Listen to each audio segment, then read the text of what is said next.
La nuit est toujours bleue, bleue pour celui qui compte. La nuit est toujours bleue, bleue pour ceux qui veulent l'entendre. La nuit est toujours bleue, bleue pour celui qui compte. La nuit est toujours bleue, bleue pour ceux qui veulent l'entendre. La nuit est toujours bleue, bleue pour celui qui compte. La nuit est toujours bleue, bleue pour ceux qui veulent l'entendre. La nuit est toujours bleue, bleue pour celui qui compte. La nuit est toujours bleue, bleue pour ceux qui veulent l'entendre. Ici on se rassemble parce que la nuit est bleue. Et pour vous ce soir on compte puisque la nuit est bleue. La nuit est toujours bleue, bleue pour celui qui compte.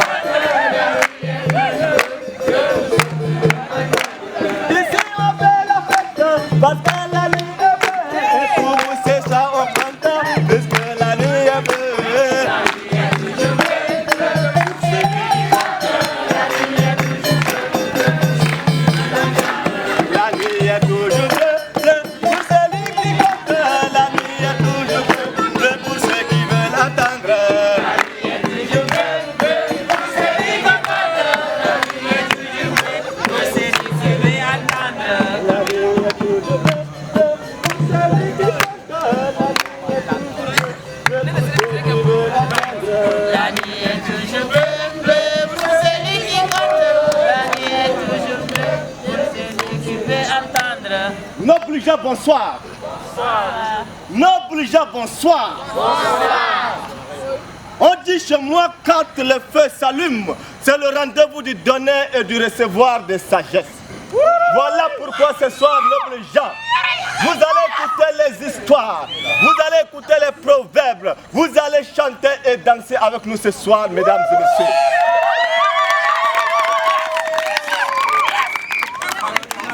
Alors, mesdames et messieurs, on dit, la parole se donne.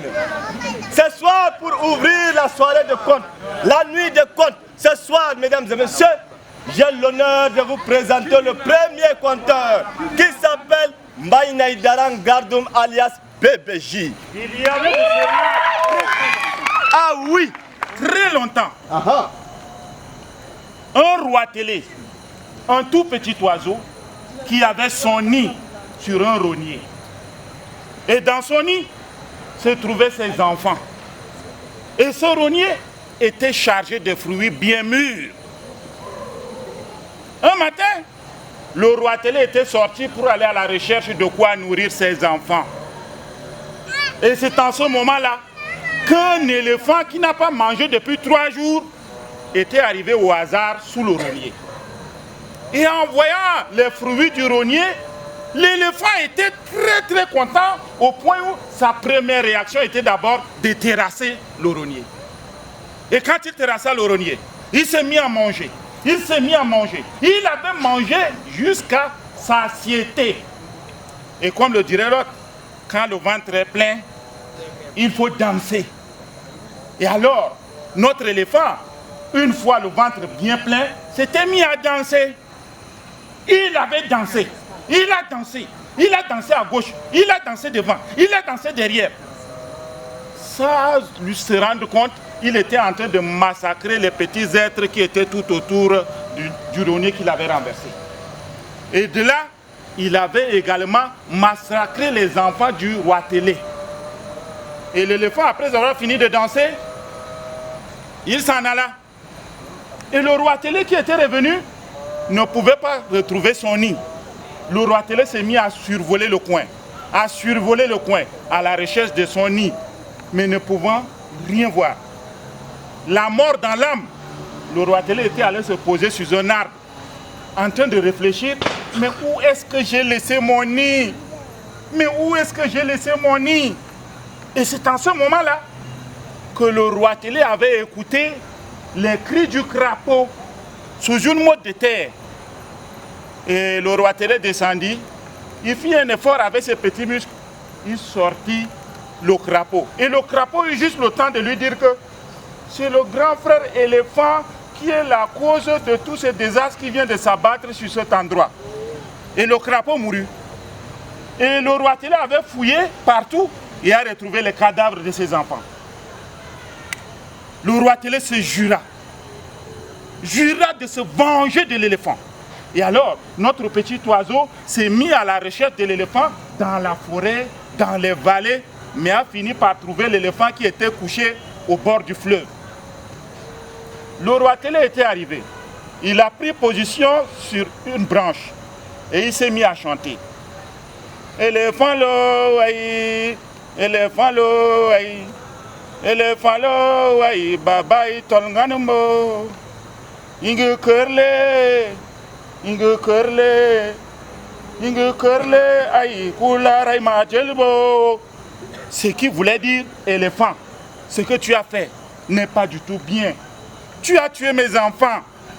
Et l'éléphant qui avait tout entendu répondit au roi Télé en ces termes. Ngabam tolngani ngaba ingi sienjen beledi barasement. Ngaba bolem tolngani je belese ingi sien benole ibarasement. Ce qui veut dire, toi minuscule oiseau comme ça, si j'ai tué tes enfants, mais qu'est-ce que tu peux bien me faire? Le roi Télé n'avait rien dit. Il a commencé à suivre discrètement l'éléphant. L'éléphant s'était levé. Il s'est mis à marcher pour rentrer chez lui. Et il s'amusait avec sa trompe. Il soulevait sa trompe. Il coupait des feuilles par là. Il coupait des fruits verts par là. Mais l'éléphant, le roi Télé avait attendu le bon moment. Quand l'éléphant avait soulevé sa trompe, le roi Télé a pris vitesse vertigineuse et est entré dans la narine droite de l'éléphant. Et s'est mis à battre frénétiquement ses ailes. Et l'éléphant avait mal. L'éléphant s'est mis à courir à gauche, à droite, tomber par terre, rouler, poigner sa trompe contre les arbres. Jusqu'au point où l'éléphant est tombé évanoui. Et alors, tous les gros animaux de la forêt accoururent autour de l'éléphant. Mais qu'est-ce qui est arrivé à l'éléphant? Mais qu'est-ce qui est arrivé à l'éléphant? Et on fit appel à Dr Ngolo le singe. Ngolo le singe était arrivé, il a posé le diagnostic. Et qu'est-ce qu'il a affirmé? Il affirma que le mal qui était en train de faire souffrir l'éléphant était certainement dans sa trompe. Et le lion qui se transforma automatiquement en pharmacien demanda à la girafe de faire bruit du piment pour soigner l'éléphant. Aussitôt dit, aussitôt fait. Une fois le liquide bien pimenté, les animaux ne s'entendaient pas. Parce que mettre le liquide dans les deux narines, ça allait faire mal. Mais il fallait choisir. Et le roi Télé, lui, il était dans la narine droite. Et donc ils ont commencé à discuter. Non, on met dans la narine droite, narine gauche, narine gauche, narine droite, narine droite, narine gauche. Et le lion a dit stop, mettez-moi tout ce liquide pimenté là dans sa narine gauche. Et c'est comme ça qu'on a mis le liquide bien pimenté dans la narine gauche de l'éléphant. Ah! Mais le médicament, une fois dans la tête, a commencé à faire pire, mal, a commencé à faire mal que le mal lui-même. Et l'éléphant se releva, il s'est mis à courir, rouler par terre, coincer sa trompe contre les arbres, contre la terre. Et a fini par se fracasser le crâne contre un rocher. Et il est tombé raide mort. Notre petit roi Télé, le petit oiseau, sortit de la narine droite et se posa sur la carcasse de l'éléphant en train de donner quelques coups sur ses plumes en signe de victoire. Et en ce moment, Quand les animaux avaient vu le roi télé, mais voilà le mal. Et tous ensemble, ils voulaient attraper le roi télé. Mais le roi télé glissa entre leurs jambes et alla s'asseoir sur une branche. Il interpella ces gros animaux pour leur dire ceci. Hey, vous avez toujours tendance à dire que les gros poissons mangent les petits poissons. Mais pour aujourd'hui, vous avez bien vu, le petit poisson a mangé le gros poisson et que ceci vous serve de leçon. C'est pourquoi on dit, qui que tu sois dans la vie, tu as besoin d'un plus petit que toi.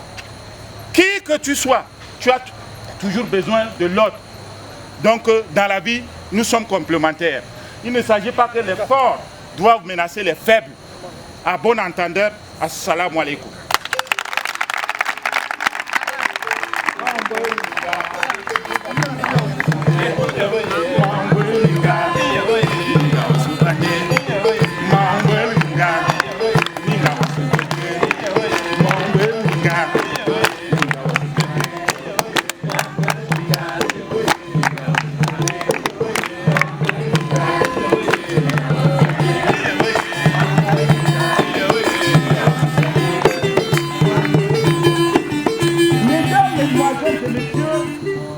J'ai le plaisir de vous présenter le second menteur de la soirée. Il s'agit de Jean-Baptiste Nyamadina. JB. Oui, les anciens disent qu'il y a bon mensonge et mauvais mensonge. Écoutez l'histoire de Diogo le menteur. Il y a de cela très longtemps, dans un village pas loin d'ici, vivait Diogo le menteur. Diogo ment comme il respire. À cause de Diogo, les habitants de ce village ne cohabitent plus. À cause de Diogo, les habitants de ce village ne se disent pas bonjour. Diogo monte les uns contre les autres. Les enfants en train de se chamailler, c'est toujours Diogo. Même les chiens se battent, c'est toujours Diogo. Le village est invivable. Le chef de village, très remonté, fait venir Diogo et l'expulse du village. Les goumiers accompagnent Diogo loin du village avant de l'abandonner. Diogo continue son chemin. Soudain, il arrive dans un royaume. Et Diogo constate que les habitants de ce royaume sont tristes. Diogo se rapproche auprès d'un habitant et lui demande pourquoi les habitants de ce village sont tristes. Ce dernier répond, le prince héritier est mort il y a de cela 3 jours. Diogo dit, mais si c'est 3 jours seulement, moi je peux le ressusciter. Je peux le ressusciter. La nouvelle est partie de bouche à oreille, de fil à aiguille et tombée dans l'oreille du roi.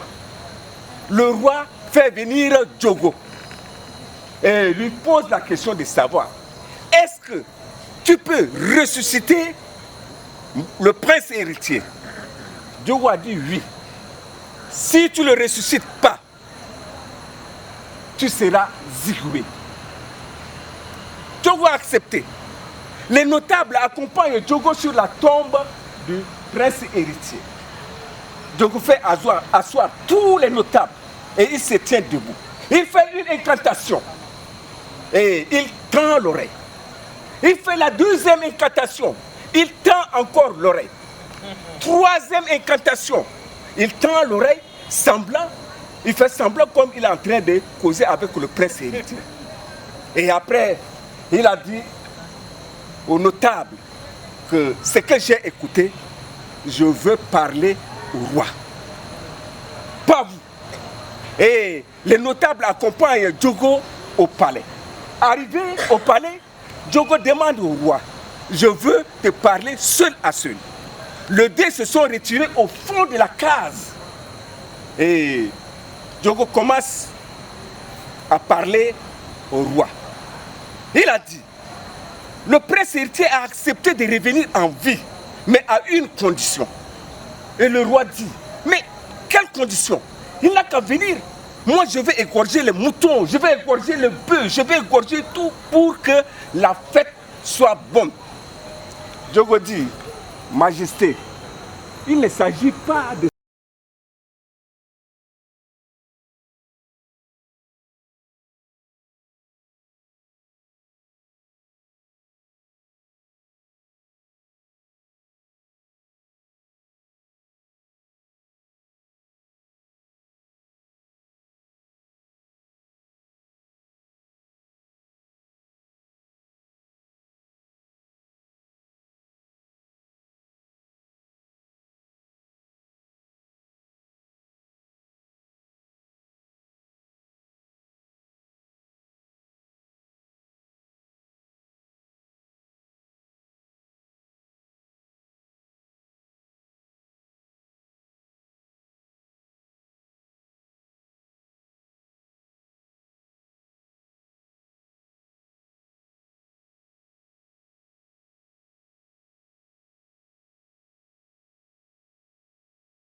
pluie avec des vents qui a secoué les arbres dans la forêt.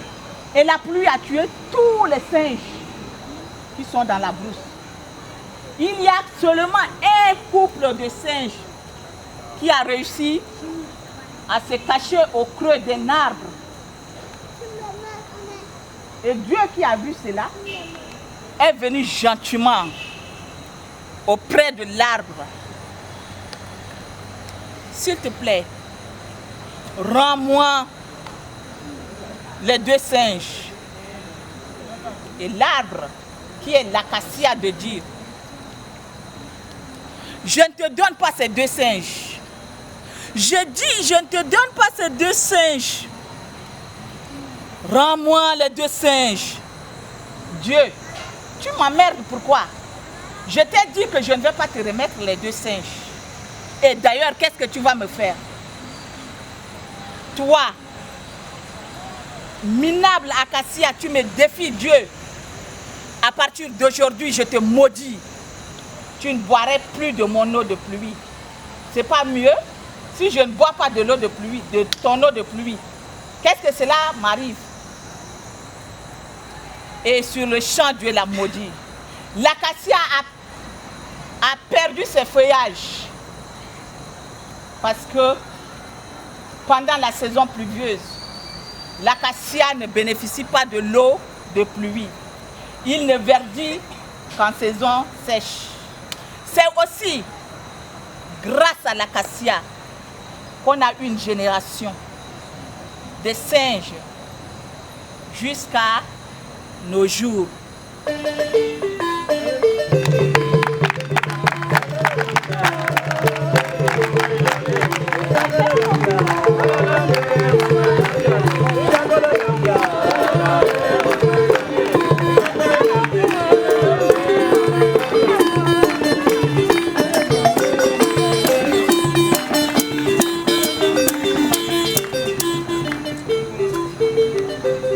Chers amis, l'honneur me revient ce soir de vous présenter le 4e conteur.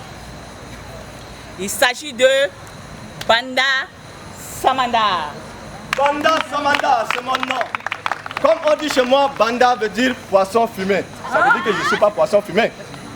Voilà. Nobles gens, bonsoir. Bonsoir. Nobles gens, bonsoir. La même, c'est difficile à répondre. Nous sommes à une nuit de compte. Donc c'est le rendez-vous du donner et du recevoir. Donc c'est l'interaction. Je vais savoir est-ce qu'il y a de la chaleur ce soir. Mesdames et messieurs, je vais demander à tout un chacun de frotter les mains. Quand je vais frotter les mains, frotter les mains, frotter les mains. Quand je vais dire frapper, vous allez frapper comme un seul homme, d'accord? Frotter, frotter, frotter, frapper. Ah non, vous devez frapper une seule fois. Frotter, frotter, frotter, frotter, frotter, frotter. Frapper. Non, il y a des gens qui sont en retard. Donc on va essayer pour la dernière fois. On y va. Allez, frotter, frotter, frotter, frotter, frotter, frotter, frotter. Frapper. Yes. Frotter, frotter, frotter, frotter, frotter, frotter. Frapper. Frapper. Frapper. Frapper. Frapper. Frapper. Frapper. Frapper. Alors, bien. Je dois vous passer la formule magique pour déboucher vos oreilles afin d'écouter cette histoire que je vais partager avec vous. Si je dis noble gens à vous le jour, vous répondez à vous la nuit. D'accord? Noble gens à vous le jour. À vous la nuit. Voilà. Noble gens à vous le jour. À vous la nuit. Si je dis à vous les histoires, vous dites à vous les causeries nocturnes. C'est la partie la plus compliquée. Voilà, c'est en français. Noble gens à vous le jour. Hey, je dis à vous le jour. Donc reprenez bien d'abord. À vous le jour, vous répondez à vous la nuit. Si je dis à vous les histoires, vous répondez à vous la causerie nocturne. On peut essayer? Oui. L'équipe ici, là, on peut essayer? Parce que ça, c'est l'équipe des gens qui donnent. Parce que je les ai remarqués depuis quand je suis assis là-bas. Bonsoir, ça va? Voilà. Noble gens à vous le jour. À vous la nuit. À vous les histoires. À vous les causeries nocturnes. Ah ouais? Bon, on reprend pour la dernière fois. Noble gens à vous le jour. À vous la nuit. À vous les histoires. À vous les causeries nocturnes. Voilà pourquoi chez moi on dit que ce qu'un vieillard assis voit, un jeune perché sur l'arbre ne voit pas. On dit aussi chez moi que c'est au bout de l'ancienne corde qu'on tisse la nouvelle. On dit chez moi que la transmission, les choses de la vie se transmettent de père en fils, de génération en génération. Voilà pourquoi la transmission, elle est très très importante et raison pour laquelle vous êtes là ce soir, mesdames et messieurs, c'est pour la transmission des sagesses africaines. Mesdames et messieurs, il s'agit de l'histoire. L'histoire que vous allez écouter ce soir, c'est l'histoire de Maloum et son fils Djido. Maloum voulait transmettre le savoir sur la connaissance des êtres humains, des hommes comme vous êtes là. Mais pour transmettre ce savoir à son fils, Maloum sort chaque matin au petit déjeuner. Il appelle son fils. Après avoir pris leur petit déjeuner, Maloum laisse entendre cette phrase. Ah, les hommes sont compliqués. Son fils Djido a écouté. Il n'a pas parlé. Au déjeuner, Maloum, après avoir mangé, hey, il reste comme ça, il regarde son fils Djido, et puis il dit, oh, les hommes sont compliqués. Son fils a écouté. Il n'a pas parlé. Au dîner, après avoir mangé, Maloum reprend encore la même phrase. Les hommes sont compliqués. Son fils Djido a écouté. Il n'a pas parlé. Cela a duré 2 semaines. Depuis 2 semaines là, au petit déjeuner, au déjeuner, au dîner, Maloum ne fait que dire les hommes sont compliqués. Les hommes sont compliqués. Au dîner, les hommes sont compliqués. Au petit déjeuner, les hommes sont compliqués. Cela a duré 2 semaines et au bout de 3e semaine, le petit déjeuner, Maloum laisse encore entendre la phrase magique. Les hommes sont compliqués. Là, son fils dit papa, oh, toi aussi. Depuis 2 semaines, matin, midi, soir, les hommes sont compliqués. Moi, je n'ai jamais vu la complication des hommes. C'était la réaction que Maloum attendait de son fils. Le père dit à son fils, ah mon fils, voilà, ce que j'attends depuis là, c'est ce que tu viens de dire. Mais tu comprendras un jour pourquoi j'ai dit les hommes sont compliqués. Un matin, après avoir pris leur petit déjeuner comme d'habitude, mais ce matin-là, Maloum n'avait pas laissé entendre la phrase fétiche. Il dit à son fils, dit, mon fils, viens. Il sort son âne. Il dit, mon fils, aujourd'hui nous allons découvrir les hommes de notre village. Mais on a un âne. Mais puisque tu es mon fils, tu es le plus petit, tu vas monter sur l'âne et puis moi, ton père qui suis vieux là, je vais traîner l'âne. L'enfant dit, papa, d'accord, je vais monter sur l'âne. Et l'enfant est monté sur l'âne. Maloum, le père, a commencé par traîner l'âne. Ils ont commencé par marcher dans le village. Arrivé devant, dans un carrefour, les gens étaient assis sous un arbre, en train de boire de la bière. La bière fait à base du mil. On appelle bilibili, on appelle le cochette. Les gens étaient nombreux comme vous êtes là. Dès que ces gens ont vu le petit sur l'âne, et le père qui était en train de traîner, les gens disent, regardez les yeux, les hommes maintenant. Un vieux comme ça, il a mangé toute sa vie là. Hein? Il regarde, le vieux là, il a en train de traîner l'âne. Et puis l'enfant, les enfants androïdes là, voilà l'enfant. C'est un petit enfant qui monte sur l'âne. Et son papa là, celui qui traîne l'âne. Vraiment, les enfants d'aujourd'hui là sont impolis. Les enfants ne respectent plus les vieilles personnes. Maloum a écouté. Son fils également a écouté. Personne n'a parlé. Ils ont marché devant. Le père demande à son fils, dit, mon fils, c'est que les gens ont dit là, est-ce que tu as écouté? Il dit, papa, j'ai écouté. Plus loin, Maloum dit à son fils, dit, bon, cette fois-ci là, toi tu descends. C'est moi qui vais monter sur l'âne. Le Maloum, le vieux, monte sur l'âne. Et puis le petit enfant était en train de traîner l'âne. Ils ont continué leur chemin dans le village. Arrivé devant un puits, où il y avait les animaux, les hommes, les femmes, les enfants, tous ceux qui étaient venus pour s'abreuver parce que c'était le seul puits du village. Dès que ces gens ont vu le vieux sur l'âne et l'enfant qui traînait là, ils ont dit, vraiment, un vieux papa comme ça là, hein? Lui qui a fait sa vie. Hein? Lui, il ne lui reste que la mort. Celui-là qui monte sur un âne et puis un enfant comme ça. Les droits des enfants là, c'est où maintenant là? Hein? On ne respecte plus les droits des enfants. Oh là là! Maloum a écouté. Son fils également a écouté. Mais les deux n'ont pas parlé. Ils ont continué leur chemin. Plus devant, le père demande à son fils, dit, mon fils, est-ce que tu as écouté? Il dit, papa, j'ai écouté. Il dit, bon, je suis monté, les gens ont parlé. Tu es monté, les gens ont parlé. Maintenant là, nous deux, on va monter sur l'âne là. Tous les deux étaient sur l'âne. Ils ont continué leur chemin. Ils arrivent devant le palais royal. Le chef était en train de faire le jugement. Il y avait du monde. C'est le chef qui était la première personne à réagir dès qu'il a vu Malum et son fils sur l'âne. Il dit, hé, les droits des animaux. Deux gaillards comme ça sur un âne. Vous voulez tuer l'animal là? Non, non, non, non, non, non, non, non. Ça c'est quoi ça? Hein? On nous dit de protéger les animaux. Vous ne voulez pas protéger les animaux. Vous voulez tuer l'âne là. Malum a écouté. Son fils aussi a écouté. Les deux n'ont pas parlé. Ils ont continué leur chemin. Plus loin, Malum dit à son fils, mon fils, tu as écouté? Il dit oui. Bon, on dit que nous on ne respecte pas les animaux, ni les droits des animaux. Donc maintenant là, on va dans la forêt, on va couper deux branches. Comme ça, deux bois, on va prendre notre âne nous-mêmes. Ils ont attaché l'âne. Ils ont porté l'âne. Et puis voilà Malum, ils sont tous en train de marcher avec l'âne dans le village. Là, ils arrivent au marché. C'était le jour du marché du village. Les villages environnants étaient arrivés. Dès que les gens ont vu Malum, son fils en train de transporter un âne, ils ont dit, wouh, le monde à l'envers. Ça, c'est le monde à l'envers. La fille du monde, wouh. Même Dieu, en créant les animaux, a dit que l'âne a pour mission de transporter les gens. L'âne a pour mission de transporter les poids. Aujourd'hui, c'est les humains qui transportent l'âne. Aïe, vraiment, non, ça, c'est le monde à l'envers. Malum a écouté, son fils également a écouté. Les deux n'ont pas parlé.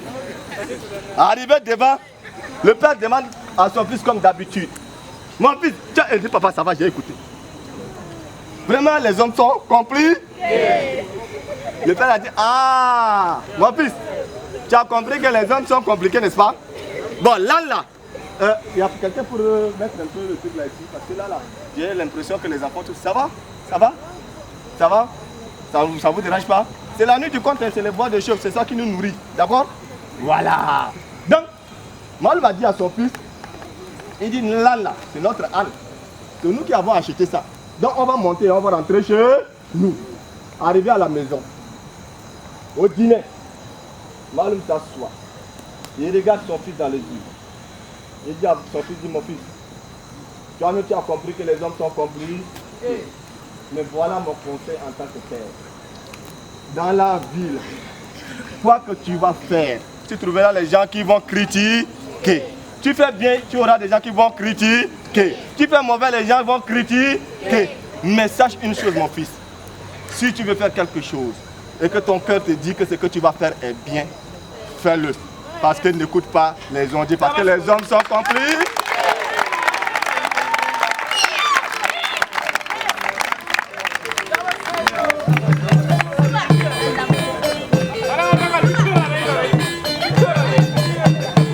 Partagez cette histoire avec ceux qui ne sont pas là ce soir.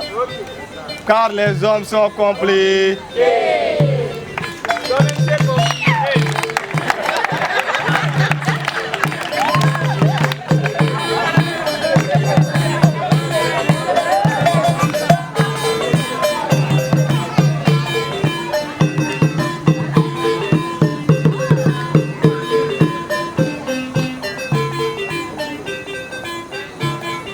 Nobles gens, on dit en Afrique que trop parler donne soif. Trop écouter aussi donne soif.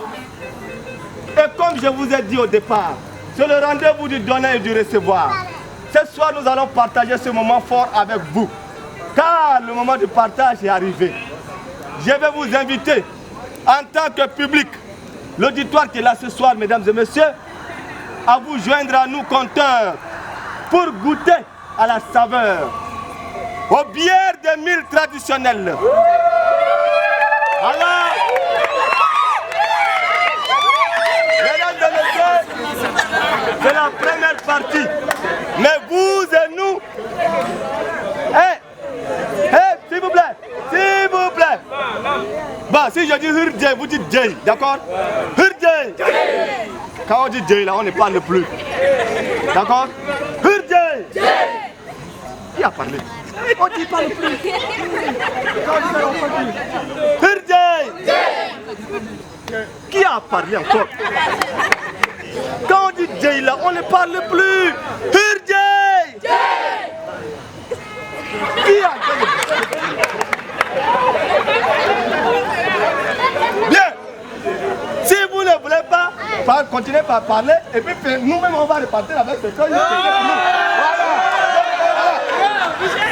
Donc, si vous êtes attentif, écoutez.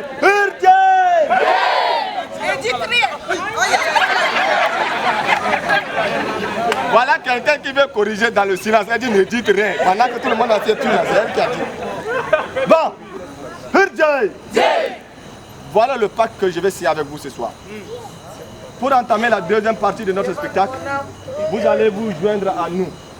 Ici, vous allez avoir le manbono qu'on appelle le kundu. Ça, c'est pas fermenté. Ça, c'est le jus fait à base du mil, du riz. Et c'est bon pour les enfants et pour ceux qui ne prennent pas de la bière fermentée. Maintenant, il y a aussi de la bilibili. Ça, c'est de la bière faite à base du mil rouge, mais c'est bien fermenté. Maintenant, il y a aussi le thé, le café et puis le, comment on dit, gawala. Là-bas, pour ceux qui veulent prendre un peu du chaud. Et c'est gratuit, mesdames et messieurs. Mais on va vous dire. C'est bon, venez vous asseoir là, pardon, vous allez vous asseoir. Okay. On va continuer. D'accord? Le bar est ouvert. Le bar est ouvert. Mais on dit la charité bien ordonnée commence par soi. Donc c'est moi qui viens. Et puis venez après moi.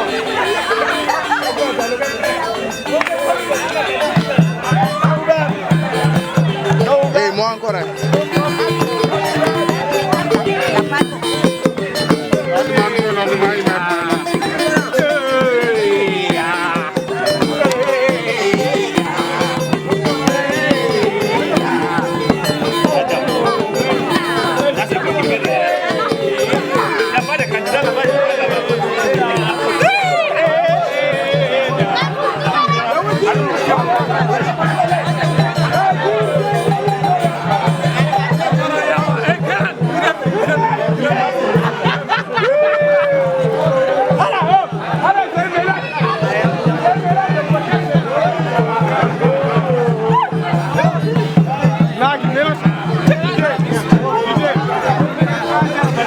Attention, hey!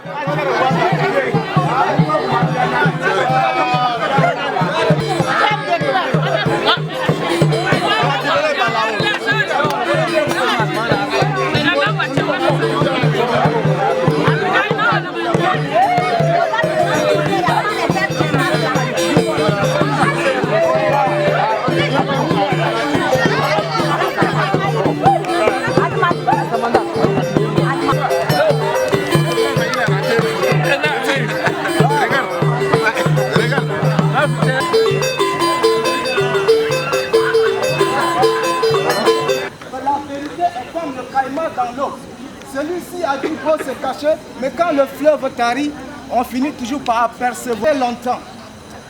Très longtemps dans les temps anciens, le soleil et la lune étaient des amis.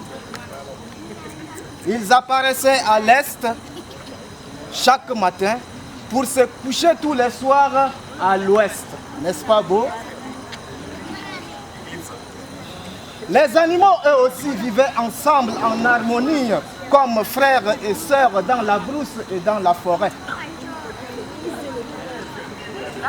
Mais comme le dit un dicton, les bonnes choses ne durent jamais. Un jour, une fâcheuse dispute opposa le tigre à la vache. La dispute était vraiment fâcheuse que les supporters de la vache ont décidé de quitter la brousse et la forêt pour aller habiter avec les hommes au village. Désormais, la communauté des animaux était séparée. Tobin, le roi lion, tenta à plusieurs reprises de réconcilier les deux camps, mais en vain. Cela l'empêchait de dormir. Toutes les nuits, il pensait à comment les réconcilier, à comment unir son peuple. Et un matin, il fait appeler ses proches collaborateurs et conseillers pour tenir une réunion. Ses proches collaborateurs étaient le tigre, le chacal, la hyène, l'antilope et l'hippopotame. La réunion dura très longtemps. Le débat dura très longtemps. Et enfin, la hyène fit une proposition. Elle demanda la parole à Tobin le roi. Sa Majesté, Sa Majesté, Sa Majesté, accordez-moi la parole. J'ai une proposition à faire à l'assistance. Et le roi de dit, vas-y donc, nous sommes ici pour faire des propositions. Et la hyène de reprendre.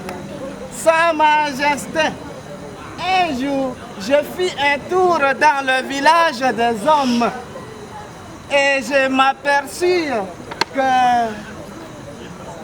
les hommes, quand ils boivent de l'alcool, ils sont contents, ils oublient leurs soucis, ils oublient leurs problèmes, ils se pardonnent et ils se font la paix. Sa Majesté, même l'homme qui a répudié sa femme devant l'alcool, il la ramène à la maison. Et le lion continue toujours de dire, Sa Majesté, je crois que le secret pour concilier et réconcilier les animaux serait dans l'alcool. L'alcool est la seule voie qui nous mènera vers une réconciliation totale. Ordonnant aux chacals d'envoyer des invitations aux animaux de la brousse, aux animaux de la forêt, et même ceux partis vivre avec les hommes au village. Enfin arriva le grand jour de la grande rencontre, disons le jour J. Tous les animaux de la brousse, tous les animaux de la forêt, et même ceux partis vivre dans le village des hommes, se mirent à queue leu en direction chez le roi Tobin en entonnant cette hymne.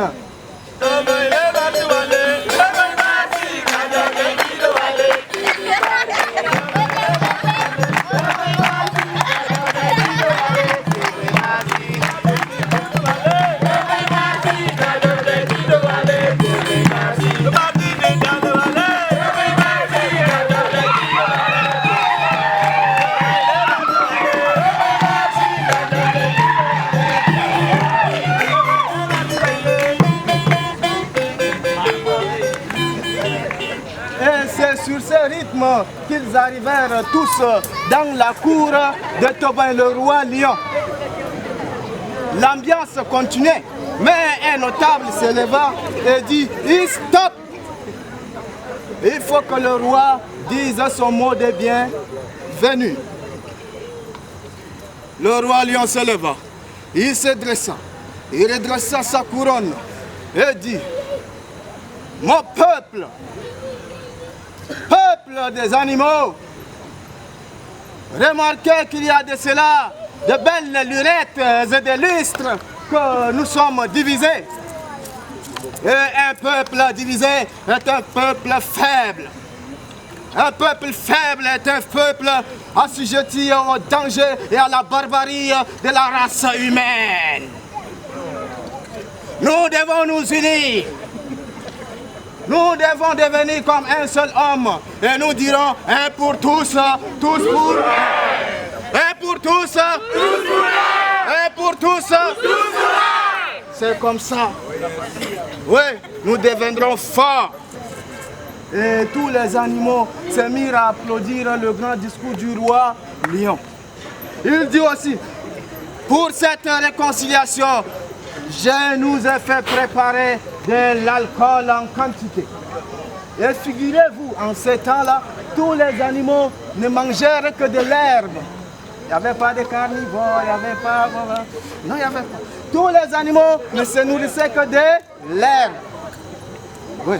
Et il dit encore, remarquez que les hommes, s'ils ont leur société est puissante, c'est parce qu'ils boivent l'alcool, ils oublient leurs problèmes, ils se pardonnent, ils se font la paix. Nous aussi, à l'instar des hommes, à l'exemple des hommes, nous boirons de l'alcool et nous mangerons de l'herbe et nous ferons la paix. C'est la belle vie. Et c'est comme ça que le roi lion dit et que la fête commence. l'orchestre de la brousse entonnant la chanson. Mangeons de l'herbe, buvons de l'alcool. Buvons de l'alcool, buvons de l'herbe. Mangeons de l'herbe, buvons de l'alcool. Buvons de l'herbe, mangeons de l'herbe. Mangeons de l'herbe, buvons de l'alcool. Buvons de l'alcool, mangeons de l'herbe.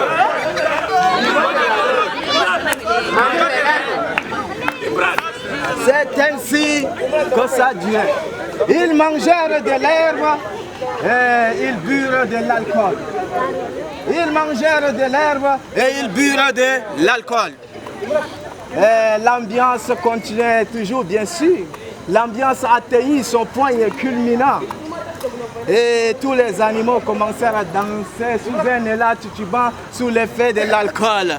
Et ils entonnèrent toujours la chanson. Mangeons de l'herbe, buvons de l'alcool. Buvons de l'alcool, mangeons de l'herbe. Mangeons de l'herbe, buvons de l'alcool. Buvons de l'alcool, mangeons de l'herbe. Mangeons de l'herbe, buvons de l'alcool. Tellement que la chèvre était ivre et dansant sous un élan titubante, alla bousculer la hyène qui jouait allègrement sur sa cithare. La hyène déposa sa cithare, s'éleva et mordit sans sommation la chèvre. Le lièvre qui était à côté a tout vu, s'éleva et gifla la hyène. Le chacal s'est rangé directement aux côtés de la hyène et porta un coup de pied. Ping! Aussi, la vache qui a vu le chacal s'est levée pour lui donner un coup de gifle. Ping! Et le tigre qui gardait dents à la vache s'est levé pour donner un coup de tête. Ping! Et renversa carrément la vache sur le lion. Et la couronne du roi était tombée. Fâché, il se leva et porta un coup fatal à la vache. Bang! La bagarre fut généralisée. Les cris de pleurs fusèrent de partout. Le combat fut rude. Tous les animaux s'en prirent les uns aux autres. Que ceux des animaux venus du village des hommes sur invitation reprirent fuite vers la direction de leur domicile. Poursuivis des animaux de la brousse et ceux de la forêt, la course était sauf qui peut. Aïe, arrivant près du village, les cris de pleurs ont alerté les hommes qui étaient sortis avec tout leur arsenal. Saguets, boucliers, couteaux de jet et même armes à feu pour repousser les poursuivants et sauver les animaux qui ont choisi de vivre avec eux dans le village. C'est depuis ce jour-là que certains animaux qui ont choisi de vivre avec les hommes sont appelés des animaux domestiques. Et c'est aussi depuis ce jour-là que un sage a dit que l'alcool n'a jamais uni, n'unit pas et n'unira jamais.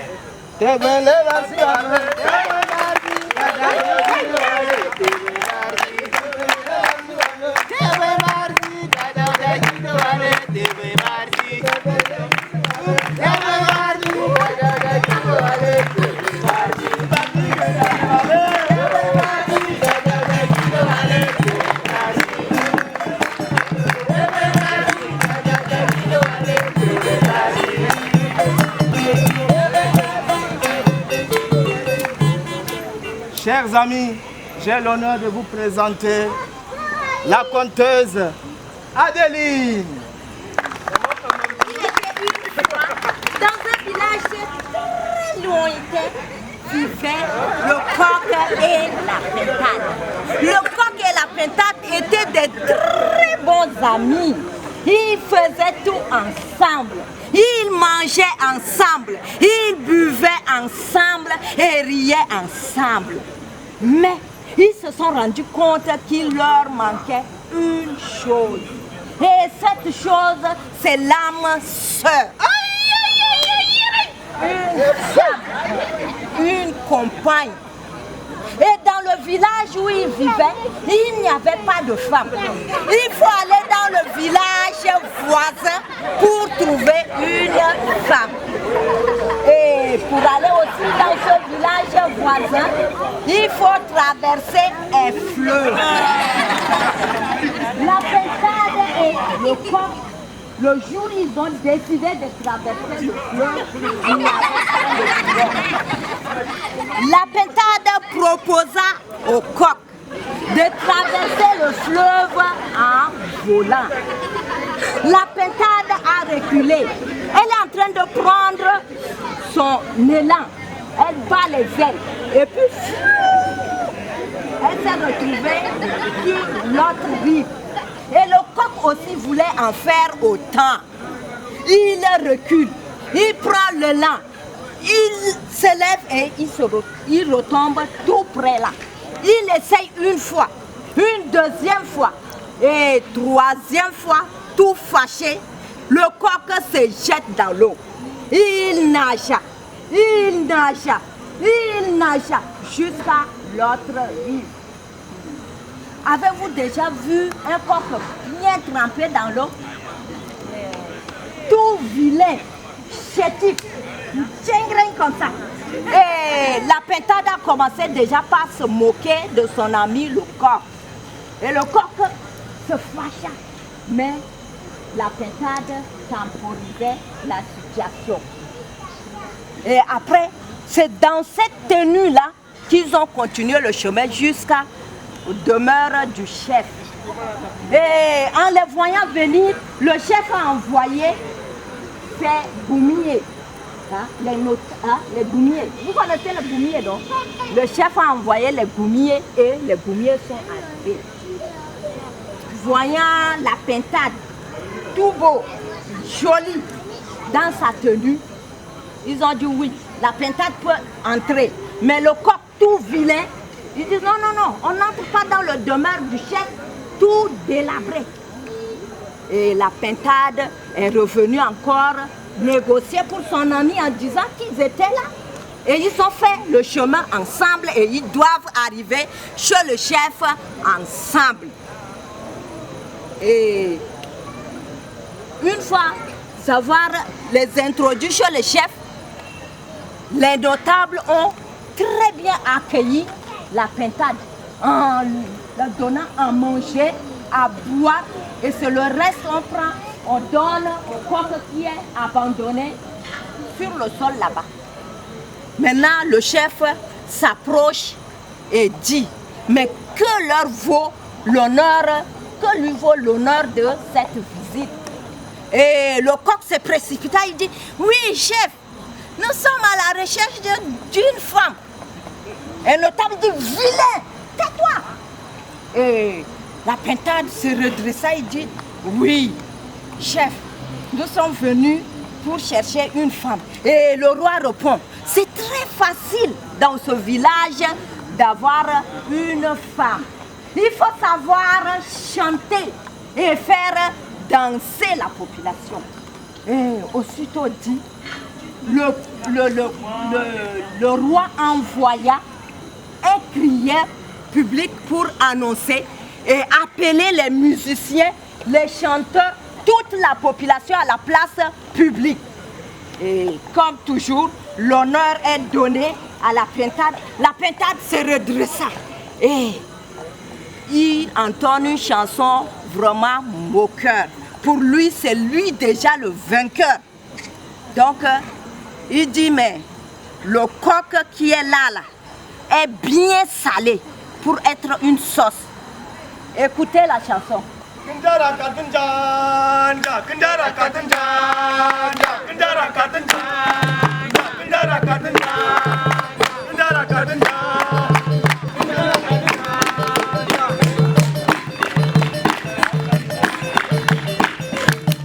Arrêtez! Dit un des membres du jury. N'est-ce pas, ils sont deux. Le coq aussi doit chanter. Et comme les femmes aiment les chamata, une femme crie en public, dit, hey! Ce vilain là, il va chanter quoi même et faire danser Kiwa. Et le membre du jury dit non, le coq doit chanter. Et le coq s'est levé, il entend la chanson, soit disant qu'il est prêt à mourir à cause d'une femme, mais qu'il va mourir dignement. Kobla oi kemdere, kobla dinya oi kemdere. Kobla oi kemdere, kobla dinya oi kemdere. Kobla oi kemdere, kobla dinya oi kemdere. Kobla oi kemdere, kobla dinya oi kemdere. Kobla oi kemdere, kobla dinya oi kemdere. Kobla oi kemdere, kobla dinya oi kemdere.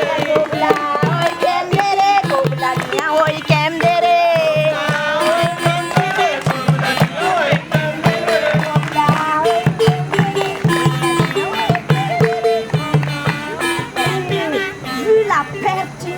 La chanson du coq. Ce jour, les membres de jury ont déclaré le coq vainqueur. Et ils ont pris la pentate avec toute l'énergie possible, la force, et ils l'ont jeté loin dans la brousse. Hey, écoutez les enfants, c'est depuis ce jour-là que la pintade vit dans la brousse. Et ils ont pris une très belle jeune femme et ils ont donné au coq. Et ils ont demandé au coq de rester avec eux dans le village. Donc c'est aussi depuis ce jour-là que le coq vit dans les villes et les villages avec les hommes. Et à travers ce conte, on peut tirer cette leçon. L'habit ne fait pas le moine. Et il ne faut pas aussi confondre le tigre mouillé à un chat. Kobla oi kemdere, kobla dinya oi kemdere. Kobla oi kemdere, kobla dinya oi kemdere. Kobla oi kemdere, kobla dinya oi kemdere. Kobla oi kemdere, kobla dinya oi kemdere. Baba Lugjare, Dada Lugjare, Lami Donelli, Am Lugjare, Da Ingale. Baba Lugjare, Dada Lugjare, Lami Donelli, Am Lugjare, Da Ingale. Le roi, notre roi, m'envoie vous raconter cette histoire. C'est l'histoire de Mamba et Lassou, deux redoutables voleurs du village. À la faveur d'une nuit, nos deux voleurs ont réussi à voler un gros sac d'arachide de 100 kg. Nuitamment, ils ont cherché dans le village un endroit sûr pour procéder au partage. Mais ils ont fini par opter de faire le partage de ce sac d'arachide dans un cimetière. Et le cimetière de village était un cimetière clôturé à cette hauteur-là, avec des fils barbelés et un gros portail imposant, fermé avec un gros cadenas. Et la clé, c'était monsieur le curé du village qui détenait la clé de la porte du cimetière. Mais malgré tous ces obstacles, nos deux voleurs avaient réussi à balancer leur sac de 100 kg d'arachide dans le cimetière. Mais au moment de l'opération, les fils barbelés comme ça avaient déchiré légèrement le sac et 2 gousses d'arachide étaient tombées en dehors du cimetière. Mais comme ils avaient l'œil de lynx, les deux voleurs avaient si bien. Ils ont vu les 2 graines d'arachide, mais étant pressés de se partager le gros lot, ils ont enjambé le mur et ils se sont retrouvés dans le cimetière. Au moment du partage, les deux ne s'entendaient pas sur le système de partage. Et ils ont fini par décider de se partager le sac d'arachide graine par graine. Pour être juste. Et c'est ainsi que nuitamment, dans cette nuit-là, on pouvait écouter une voix qui s'élevait du cimetière et qui disait ceci: voici ta part, voilà la mienne. Voici ta part, voilà la mienne. Voici ta part, voilà la mienne. Et pendant cette nuit-là, Nyamiri, c'était un villageois, mais il était allé dans un village avoisinant pour faire la cour à une femme. Et il devait rentrer nuitamment en passant devant le cimetière pour se rendre au village. Mais quand Nyamiri était arrivé net à côté du cimetière, il pouvait écouter distinctement cette voix qui disait: voici ta part. Voilà la mienne. Voici ta part. Voilà la mienne. Voici ta part. Voilà la mienne. Tout de suite, Nyamiri était pris de panique. Il s'est dit que certainement la fin du monde est arrivée. Dieu et Satan sont en train de se partager les hommes au cimetière. Et qu'il fallait courir rapidement, avertir monsieur le curé. Nyamiri ramassa ses jambes au cou, dans une vitesse vertigineuse, en direction du village. Batsula, Batsula, Batsula, Batsula. Il débarqua chez le curé et s'est mis à cogner à la porte du curé. Et le curé qui était sorti, Nyamiri lui dit, monsieur le père, monsieur le curé, en ce moment où je vous parle là, la fin du monde est arrivée déjà. Parce que Dieu et Satan ont commencé à se partager, les hommes, ils ont commencé au cimetière avant de venir chez les vivants. Le curé était surpris, il repartit dans sa chambre, il enfila rapidement sa soutane, il prit un crucifix et une lampe torche. Et le curé devant, Nyamiri derrière lui. Ils ont marché jusqu'au cimetière. Mais arrivé au cimetière, le curé lui-même pouvait écouter cette voix qui s'élevait du cimetière et qui disait « Voici ta part, voilà la mienne. Voici ta part, voilà la mienne. » Le curé lui-même était pris de panique. Ne sachant que faire, était en train de faire les 100 pas avec son crucifix devant le gros portail du cimetière. Mais je vous assure, c'est en ce moment-là que Lassou, l'un des deux voleurs, s'était rappelé des deux gousses d'arachide qui étaient tombées de l'autre côté. Et il dit à son ami, Mamba, faisons bien le partage, hein, mais sans oublier les deux qui sont de l'autre côté. Et le curé qui avait entendu ça, mais ils étaient au nombre de combien? Il n'y avait que lui et Yamiri. Et alors, le curé balança d'abord son crucifix, il releva sa soutane, il lança la torche de l'autre côté et lui-même se mit devant un peu de courir. En direction du village. Et Yamiri derrière, bien sûr. Et une fois au village, je vous assure, le curé a foncé tout droit sur l'Angelus. Et il a commencé à sonner. Giringaram, Giringaram, Giringaram. Et je vous assure, ce jour, cette nuit-là, l'Angelus était un Angelus qui parlait. Sortez tous, c'est la fin du monde. Et tous les villageois étaient sortis, ils se sont regroupés à la place de l'église. Et le curé a pris la parole pour leur dire ceci.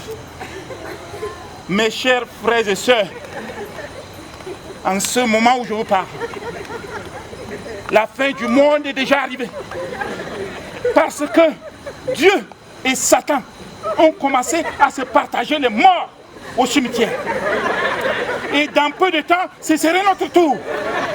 Et donc, je vous prie, priez pour votre âme. Confessez-vous. C'est le moment de choisir si vous devez aller en enfer ou au paradis.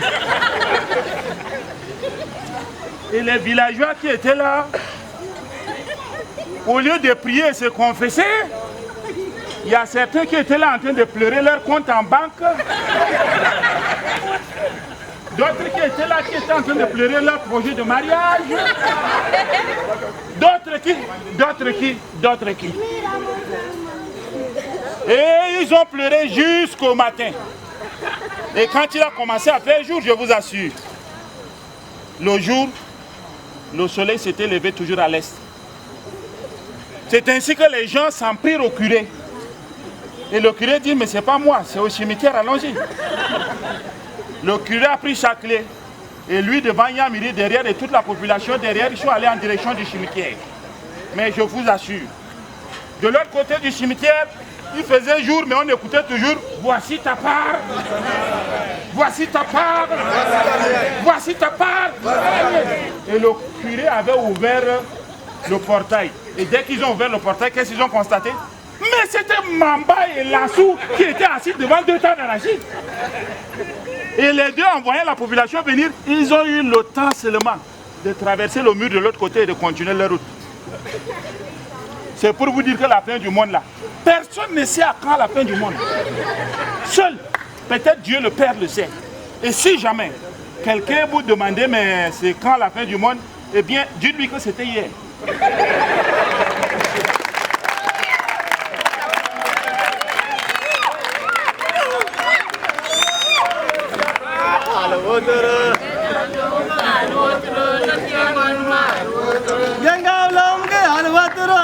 tianganema alwotoro. Nengaulangi alwotoro, lo tianganema alwotoro. Nengaulangi kurambembe, lo tianganema kurambembe. Nengaulangi alwotoro, lo tianganema alwotoro.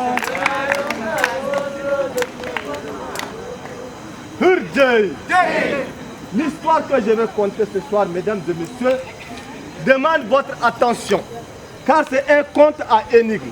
Nous allons faire un débat pour finir cette soirée de conte. Mesdames et messieurs, écoutez cette histoire. On dit le mariage, c'est pour le meilleur et pour le pire. Voilà pourquoi un couple, une femme et un homme qui ont décidé de vivre ensemble. Les deux avaient leur maman. Le père, le mari avait sa mère, la femme également avait sa mère. Les quatre ont décidé de voyager. Ils ont voyagé, ils ont parcouru une distance, ils ont traversé des montagnes, ils ont traversé des villages. Et plus loin, ils sont arrivés quelque part où c'était un vide. Mais ils avaient soif. Ils avaient soif, mais la seule chose qu'ils ont trouvé, c'était un puits d'eau. Et devant ce puits, il n'y avait pas de puisoir. Mais ils devaient quand même étancher leur soif. On dit l'homme finit toujours, l'homme qui réfléchit finit toujours pour trouver la solution. Est-ce que nous ne pouvons pas nous-mêmes fabriquer notre puisoir? C'est-à-dire nous pouvons fabriquer une chaîne humaine pour descendre jusqu'au fond du puits. L'homme qui a vu la scène, qui a compris ce qui vient de se passer, a hésité longtemps et a fini par dire à sa femme que tu sais chérie, c'est ma maman, comme tu vois qu'elle est affaiblie par l'âge, et ça a mis à trembler et puis c'est comme ça qu'elle a laissé ta maman tomber dans l'eau. La femme a dit, ah, là c'est ta maman qui a laissé tomber ma maman dans l'eau. L'homme a dit, oui chérie. Elle dit, bon, je vais te dire une chose. Puisque ta mère a laissé tomber ma mère, toi aussi, tu vas laisser tomber ta mère. Dans le cas contraire, moi je vais te laisser toi et puis ta maman suivre ma maman. Mesdames et messieurs, ça aurait été vous. Si c'est vous à la place de l'homme, vous allez laisser tomber votre maman et puis regagner votre femme, ou bien vous allez accepter de suivre, partir avec votre maman. Le débat est ouvert. Qui veut prendre la parole? Qui dit autre chose? Lui, il va accepter de partir avec sa mère. Qui dit le contraire? Oui. Là-bas, là-bas. Oui, mon ami, tu veux parler? Ah. Je vais laisser ma maman regarder ma femme. Lui, il dit qu'il va laisser sa maman et puis retrouver sa femme. C'est vrai ou faux? Qui dit c'est faux? Qui dit c'est faux? Oui, on donne la parole à une femme. Vous allez donner les raisons cette fois-ci. Hein? Oui, tu as dit quoi? Hein? Elle tombe avec sa maman. Pourquoi tu veux tomber avec ta maman? Je suis venue au monde, donc je vais passer avec elle. Bon, voilà. Elle dit que c'est ma maman qui m'a mis au monde, non? Donc si c'est comment là, je parle avec elle. C'est son avis.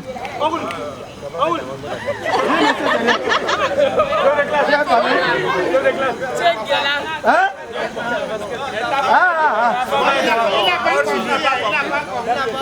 Il n'a pas compris. Oui, monsieur.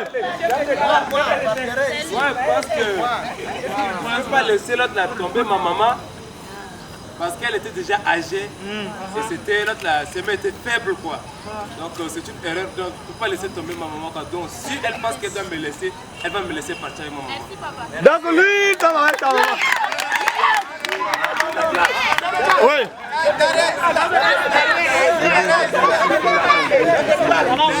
Tout est négociable dans la vie.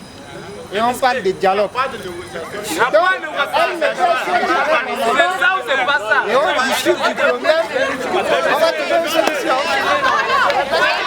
Mesdames et messieurs, ah, les enfants aussi veulent parler. Bon, on donne la parole aux enfants. Cette fois-ci, on donne la parole. Oui. Parle.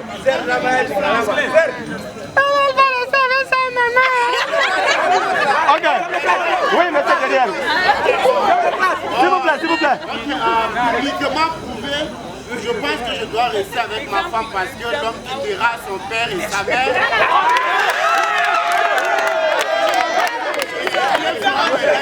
Bien. Mesdames et messieurs. Ok.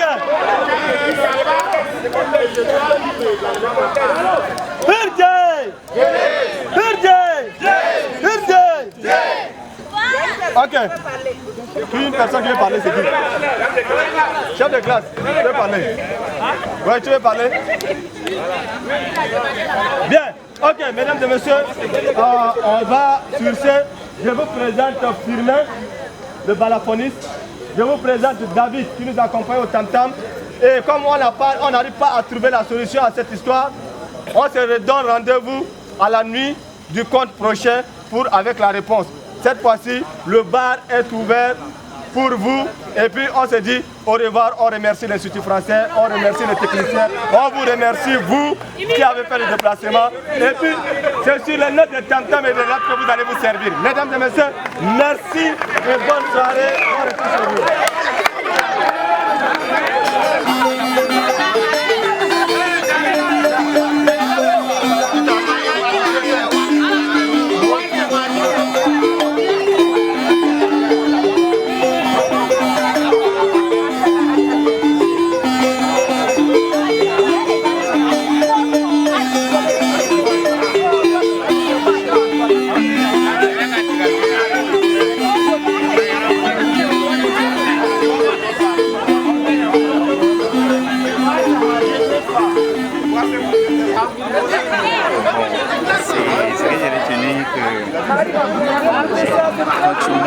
Ça te suit, c'est pas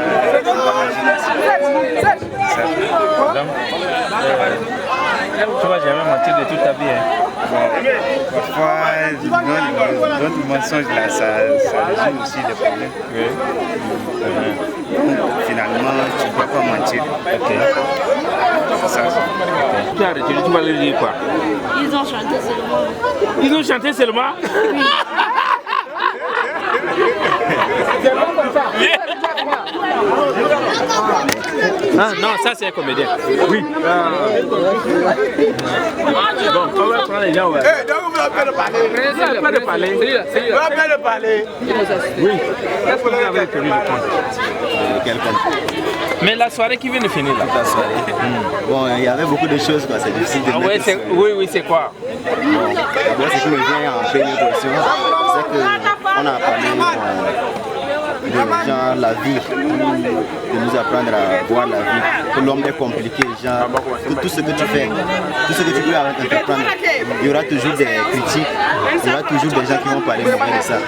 Donc, tu fais ce que tu as à faire, tu le fais normalement. Voilà. Qu'est-ce que vous avez retenu de cette soirée? Chef de classe. Parlant de cette soirée, bon, elle a été extraordinaire. Pour moi, elle a été extraordinaire parce que... Non, selon toi, qu'est-ce que tu as retenu de la soirée? Selon moi, j'ai retenu beaucoup de choses. Oui, c'est quoi? C'est certaines circonstances de la vie. Comme quoi? Comme quand le grand menteur Menki, il avait dit que quoi? Il peut rêver le prince. Il peut rêver le prince. Et puis il y avait un gars aussi qui avait dit que l'homme est changeable. Et ça m'a vraiment touché, quoi. Je sens réellement que l'homme est changeable. Et que tu es prêt pour changer demain? Oui, même actuellement je suis changé. Je suis prêt pour mon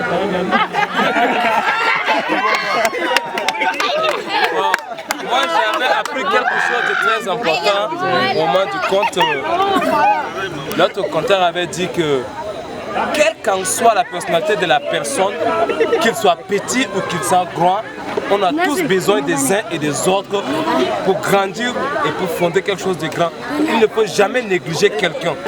Que ça soit taillé ou son rang, tout, il faut toujours considérer les gens pour construire quelque chose de meilleur. Oui, toi tu as appris quoi, mon ami? Non, parle, oui, tu as appris quoi?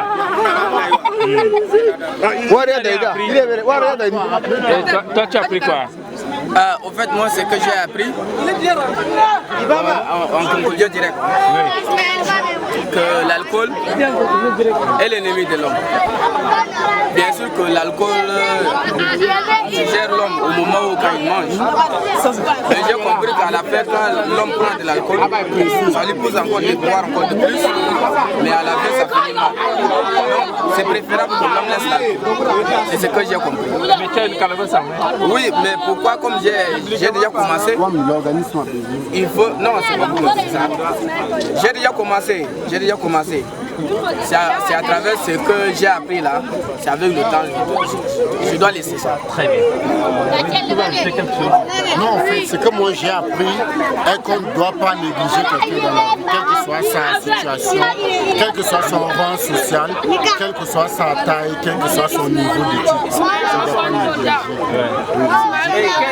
Là, c'est un spectacle que l'IFT vous offre gratuitement. Est-ce que vous avez un mot à dire? Actuellement, je remercie beaucoup d'abord l'IFT puisque c'est celle qui voit toujours sur les choses de loisirs pour les jeunes. Ça aide beaucoup les jeunes à bien développer d'abord leur cerveau, leur esprit. Oui. Et prochainement, si ça se passe, on va encore beaucoup. Je vais également inviter d'autres personnes à y participer. Parce que c'est grande et ma joie d'y participer aujourd'hui. Tu veux dire un mot aussi? Ah, d'accord.